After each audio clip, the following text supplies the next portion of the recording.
Hello friends, appreciation दरवर्षी बोर्डाच्या परीक्षेत विचारलंच जातं. तर 12वीत हा टॉपिक 4 मार्क्सला आहे आणि 10वी आणि 12वीत खूप सारा डिफरन्ससुद्धा या टॉपिकमध्ये आहे. जसं की 10वीत टायटल आणि पोएट दिलेला राहायचा, पण 12वीत फक्त 2 ते 3 स्टांजे दिलेले आहेत. टायटल ओळखा, त्याचा कवी कोण आहे ते स्वतः तुम्हाला ओळखावं लागेल आणि त्यानंतरच ॲप्रिसिएशन तुम्ही लिहू शकाल. ठीक आहे, कारण कदाचित त्यांनी असं समजलं असेल की तुम्ही आता हायर क्लासमध्ये गेलेले आहात म्हणून थोडं कठीण द्यायचं. ठीक आहे, तर कसं लिहायचं हे स्टेप बाय स्टेप आपण बघू. पहिल्या कवितेचं ॲप्रिसिएशन आता आपण पाहणार आहोत आणि हे सगळ्यात महत्त्वाचं आणि खूप वेळा परीक्षेत येणारं आहे. ठीक आहे, तर पहा, एक क्वेश्चन टाका जेव्हा बोर्डात लिहिसाल तेव्हा आणि सांगा की तुम्ही ॲप्रिसिएशन लिहत आहात. त्यानंतर about poem, poet and title. मग कविता, कवी आणि टायटलबद्दल तुम्ही लिहा. मग त्या 2 ते 3 ओळी तुमच्या भरतील. कशा? Song of the open road ही पहिली कविता होती. मग poem is written by Walt Whitman. मग त्यांच्या कवीचं नाव लिहा. मग इथं कोण होते पहिल्या कवितेचे कवी? तर Walt Whitman. This is an inspirational poem. Obviously याचं एक्सप्लेनेशन आपण अगोदरच पाहिलेलं आहे. तर ही एक इन्स्पिरेशनल पोयम आहे. It teaches about aim in life. तर या कवितेत सांगितलं होतं काय की एक रस्ता आहे, जीवनाचा कोणताही तुम्ही पकडू शकता, तुम्हाला पाहिजे ते तुम्ही बनू शकता, कोणीही तुम्हाला थांबवू शकत नाही. ठीक आहे, त्यानंतर पहा रायमिंग स्कीम. तर यमक जुळणारे शब्द, जसं की मराठीत एक्झाम्पल पहा, खातो, पितो, येतो, जातो, राहतो. काय झाले? यमक जुळत आहेत, शेवटचे अक्षर थोडे राईम करत आहेत. मग यात काय झालं? It is the free verse poem. तर यात कोणतेही यमक जुळणारे शब्द नव्हते. No rhyming scheme is use. कोणतीही रायमिंग स्कीम या कवितेत वापरलेली नाही. पोएटिक डिव्हायसेस मग कोणते कोणते आहेत? तर अलिट्रेशन अँड रिपिटेशन. तर अलिट्रेशन म्हणजे काय? तर एका ओळीत हे जे 2 पहिले शब्द असतील किंवा मधातले कोणतेही, तर या शब्दानंतरचा शब्द सेम लेटरने सुरू झाला तर त्याला म्हणतात काय? अलिटेरेशन. आणि रिपिटेशन म्हणजे एकच शब्द रिपीट होत आहे तर त्याला म्हणसान तुम्ही repetition. Are the figure of speech use in his poem. तर 3 पॉईंट्स इथं झाले. व्यवस्थित प्रेझेंटेशन करा, कारण प्रेझेंटेशनचे खूप सारे मार्क्स आहेत. बघा, जेव्हा सुरुवात करसाल तेव्हा पॉईंट्स द्या.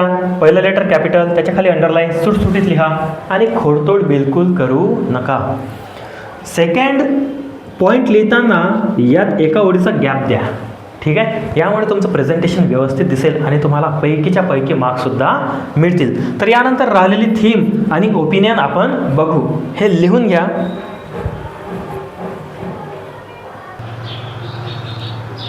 तर पुढे बघा, पहिल्या 3 कविता यावर क्वेश्चन किंवा ॲप्रिसिएशन विचारलंच गेलेलं आहे, त्यामुळे व्यवस्थित यावर लक्ष द्या आणि कमांड मिळवा. तर पुढे बघा, थीम दिलेली आहे. थीम म्हणजे काय? तर या कवितेत तुम्हाला कविता वाचून तुम्हाला काय समजलं? तर बघा, this poem is written by Walt Whitman. मग सुरुवातीला सांगा की ही कविता वॉल्ट व्हिटमॅन यांनी लिहिलेली आहे. In this poem poet talk about journey of life. तर काय सांगितलं गेलेलं आहे ते या कवितेत की कवी सांगत आहेत की जर्नी आपल्या लाईफची कशी आहे. ठीक आहे, किंवा ती कशी असायला पाहिजे.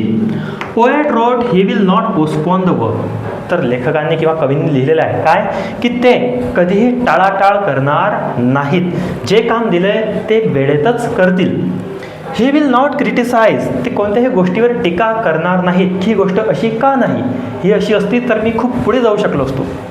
And will do work with what ever he has. तर जेवढ्या काही गोष्टी सामग्री त्यांच्याकडे असेल त्यांच्यामध्येच ती गोष्ट करण्याचा प्रयत्न ते करतील. आपण म्हणतो ना, माझ्याकडे हे नव्हतं नाहीतर मी खूप पुढे गेलो असतो, तर असं काही ते म्हणणार नाहीत. त्यानंतर बघा, he has the long brown path and he can go where ever he want. तर रस्ता जीवनाचा त्यांच्या समोर आहे, ते पाहिजे तिथं जाऊ शकतात.